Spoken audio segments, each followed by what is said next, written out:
You're watching the Jay Kaminski YouTube channel. Hey, I'm Jay Kaminski. Welcome back to the Form Series videos I've been doing on YouTube. Today we're going to talk as much as we can within the set step. So there's four main principles in the set step. There's stance, posture, hook, and grip. Okay, stance is basically how your feet are placed on the ground relative to the target line or the arrow line. And then posture is how you are standing. Hook is how you hook your fingers onto the string, and grip is how you put your hand into the bow.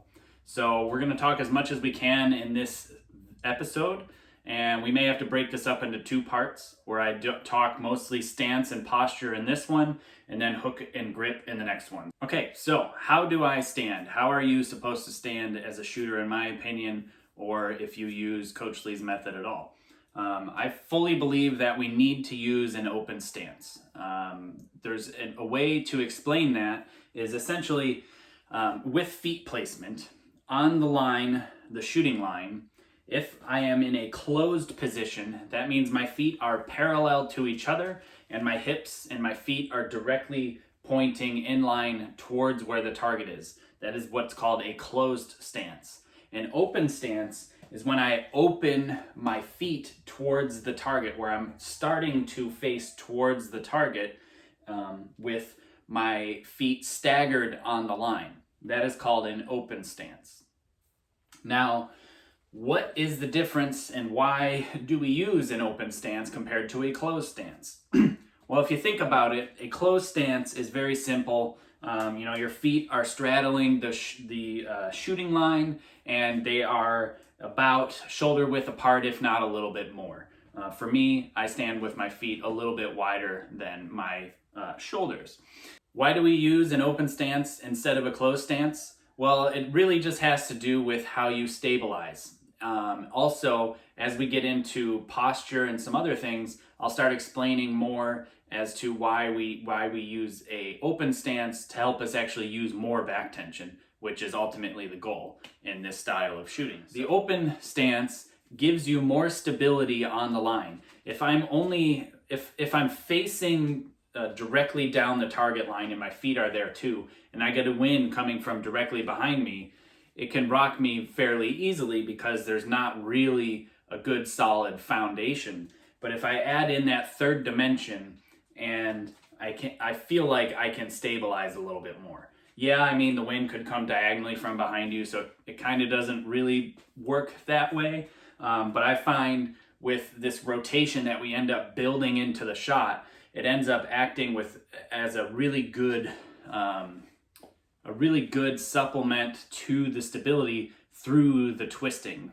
The way that we actually twist and rotate our body as we pull the bow back, it lends itself to adding more abdominal muscle recruitment, which ends up meaning more stability in the shot itself, especially when there's wind involved. So I mentioned a little bit earlier about how the twist will actually help us, or actually the open stance and the twist ends up getting us more back tension in the shot.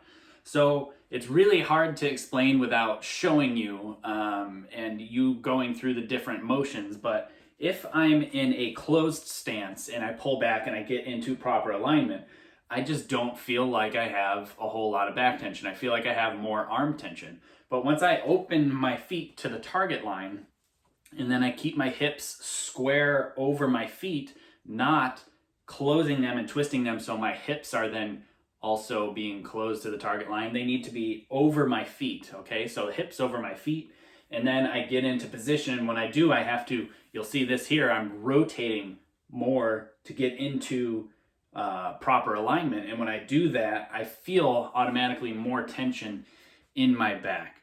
So naturally, the next question is, how open do I open my feet to the target line? It's really simple. The rule of thumb is like 10 to 15%. Percentages kind of end up throwing people off. So the best way that I can describe it is if I have two arrows, and well, actually, you'll really only need one, thanks to the lines on the ground here. But if I drew a straight line with one arrow that was the target line, so pointing directly towards the target, and I laid it down on the ground and it intersected and crossed the ball of my foot on one foot, and then that line, if you drew a straight line back from the ball of your front foot into the instep of your back foot. So again, it's really important. If this line here, this one, is the target line, so you are now my target. My feet are 10 to 15 degrees open to the target line. The ball of this foot, directly draw a line from the target and intersects the instep of this foot. So that's your 10 to 15 degrees. But then you got to keep your hips over your feet. Do not do this.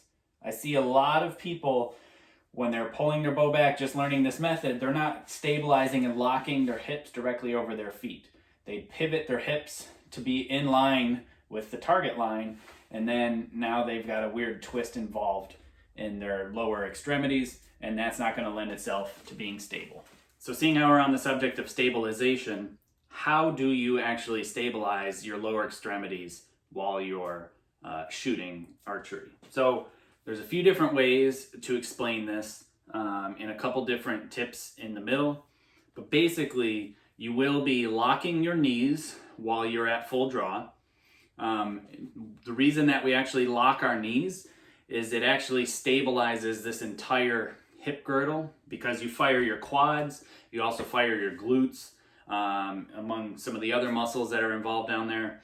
And what that will do is it will actually lock everything into position and make a very, very solid foundation. The whole thing about just about everything out there is if you don't have a really strong foundation, it doesn't matter what you're doing after that. It's just not going to be square. It's not going to be consistent. It's not going to be what you want. So you have to start with a strong base. So like I said, locking the knees and actually pulling the kneecaps up by firing your quads. Another way to think about it, which my wife explains it this way, which is kind of brilliant because it just takes out all of the muscles and then gives you movements to do instead, which I'm definitely a proponent of. So it's if you were to imagine standing on a paper towel and then you want to try to tear the paper towel apart. So you don't want to use any twisting motions or anything like that. It's as if your feet were locked in space and then you were just trying to tear the paper towel apart that you're standing on. So that will end up giving you a whole lot of hip stability, and it makes a huge difference. So in the beginning, a lot of people that you watch shoot, when they on release, especially with a quiver on, they will shift their hips. And it's very apparent when they're wearing a quiver because you'll hear the noise of the arrows banging around inside their quiver. So if I were to demonstrate it to you real quick, incorrect shooting, and you can watch the arrows, when they go to release, this usually happens. There's some sort of disturbance going on back here, or you'll see the arrows flopping around, something like that, because they have no stability in their hips. They're not trying to prevent movement in their hips, and that's how you prevent movement. You want to keep that paper towel tearing motion or tension going the entire time throughout the shot until you finish the shot. Don't stop stabilizing when you let go of the string. All right, and then the last little bit about stance is exact placement of your feet. So I find the front foot, the foot that goes towards the target, should just be 10 to 15 degrees open, the opposite that your hips are open. So if I had my foot straight parallel with the shooting line and then I open my hips that 10 to 15 degrees, then this foot should also open that 10 to 15 degrees. It should follow directly. But a lot of people will change with their back foot quite a lot. So a lot of people will take their back foot and run it parallel to the shooting line. You can do that if you like. I prefer not to. I prefer to keep my feet almost parallel to each other. So if my body is the shooting line, I'm 10 to 15 degrees open, and this foot, the front foot, because that would be the target, follows that 10 to 15 degrees open, and then this one does as well. But you can go to this, but absolutely do not go past parallel to the shooting line. I try to stay between this and this, somewhere in that range. All right. Now, the reason why is you can do this at home if you want, follow along, stand and pretend to shoot, right? And then take your back foot and externally rotate it and point it away from the target. When I do that, I feel a whole lot of pressure in my lower back, right? So, and this is something that we're about to get into in posture, is how to prevent an arched back. Because a lot of people shoot with a hollow back, an arched back, their chest up. It's very unstable, not exactly a strong position to be in while shooting archery. So I find that if I take my back foot and I externally rotate it, I feel like I get more of an arched back. If I close my foot, I feel like I automatically want to kind of drop my chest and tuck my hips in and then flatten my back all in one motion. So again, like I said, keep your feet more parallel. Do not externally rotate your back foot more than parallel to the shooting line.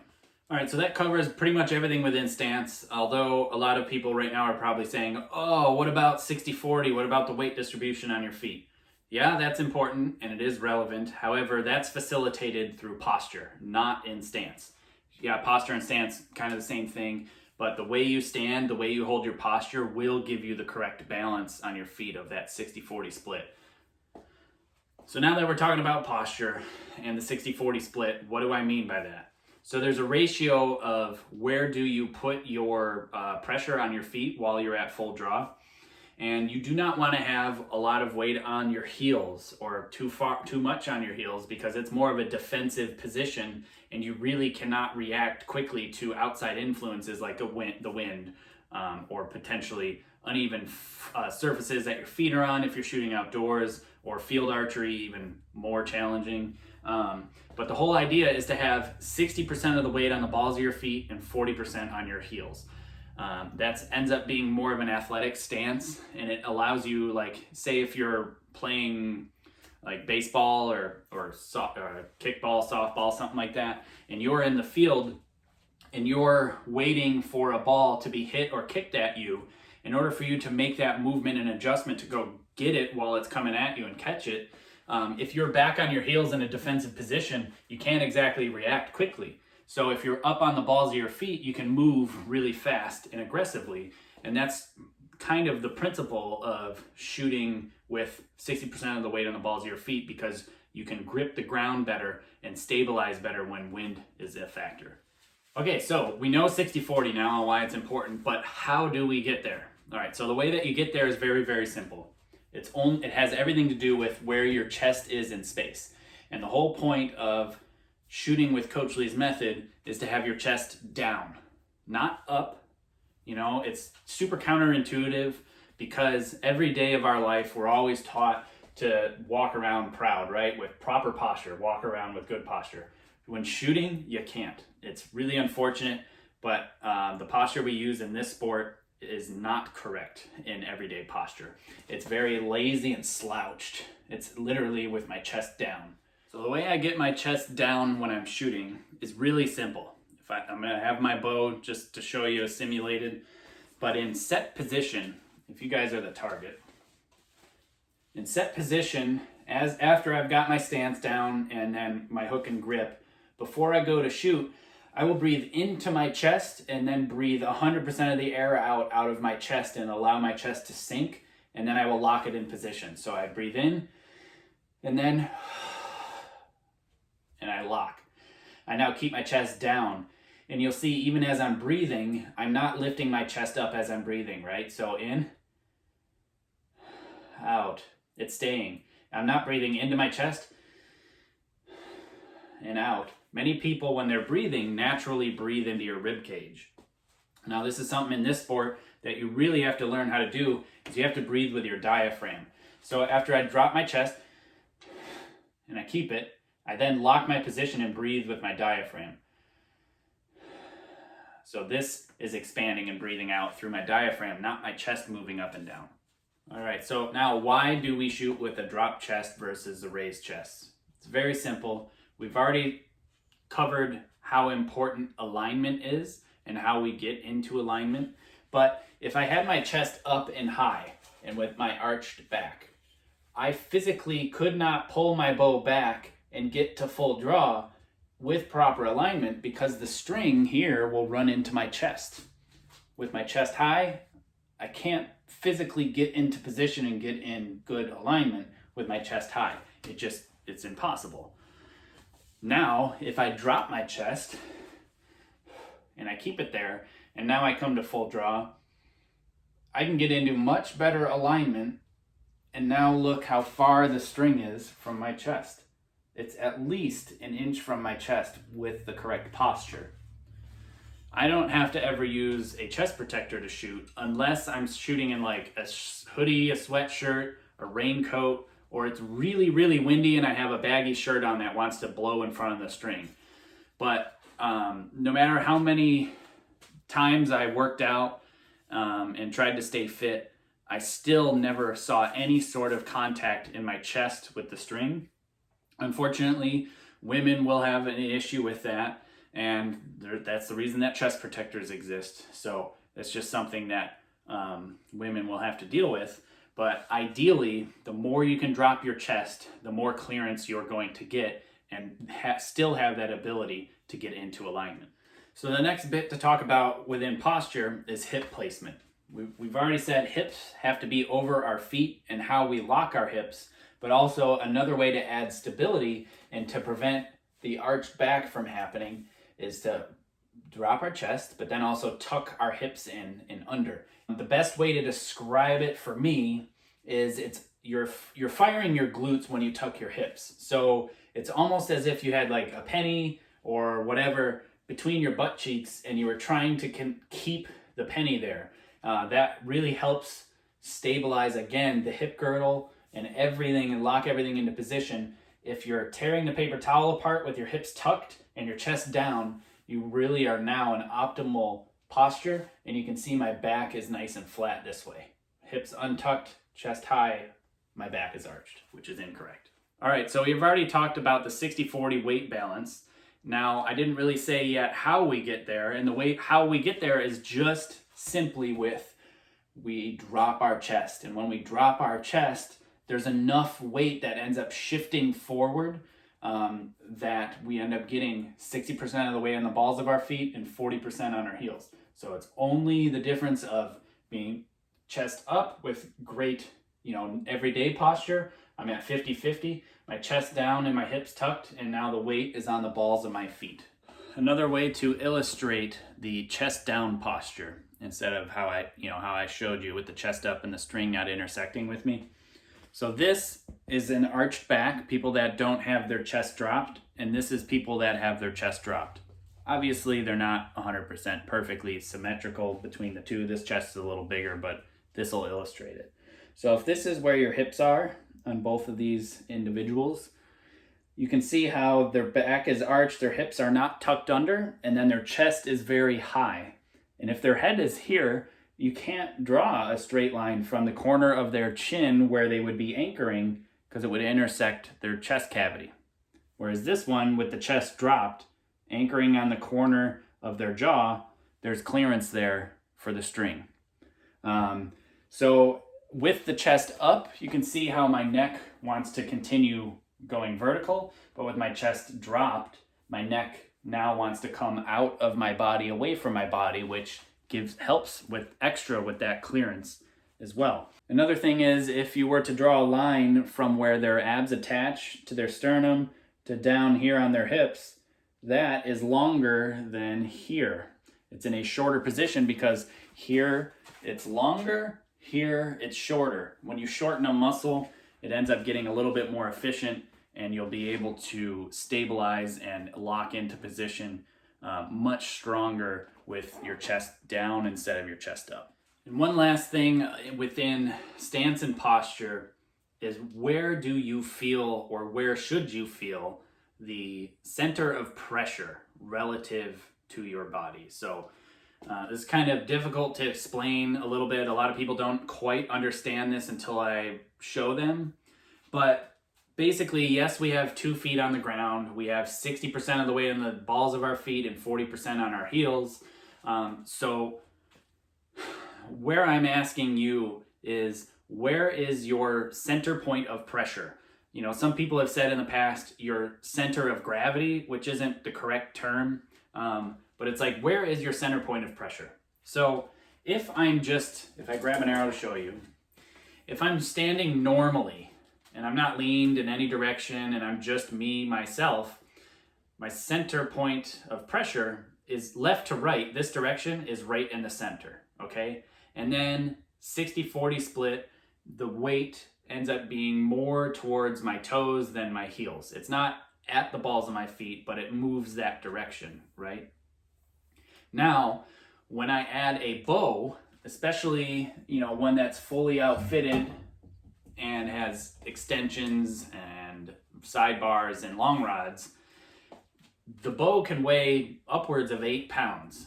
The bow that I shot in competition format was between 7 and 8 pounds, depending on the individual setup. But when I add this 7 to 8 pound bow 30 inches out away from my center line, my center point of gravity shifts forward as I lift my bow up, right? So if I'm keeping my posture correct, where my head is directly connected to my spine and my spine is stacked perfectly vertically and goes all the way down into the ground in one vertical fashion, that's correct posture. But my weight has to shift forward as I lift my bow up because I'm adding weight outside of my center line. Many people will have a tendency as they pick their bow up to lean back to keep that 50-50 balance on their feet left to right. Yeah, they're still 60-40 front to back, but 50-50 left to right, because naturally you want to be that way. You want to be evenly split. But it's kind of counterintuitive. As you're lifting up the bow, you want to maintain your posture and keep that still without rocking backwards as you're lifting the bow up.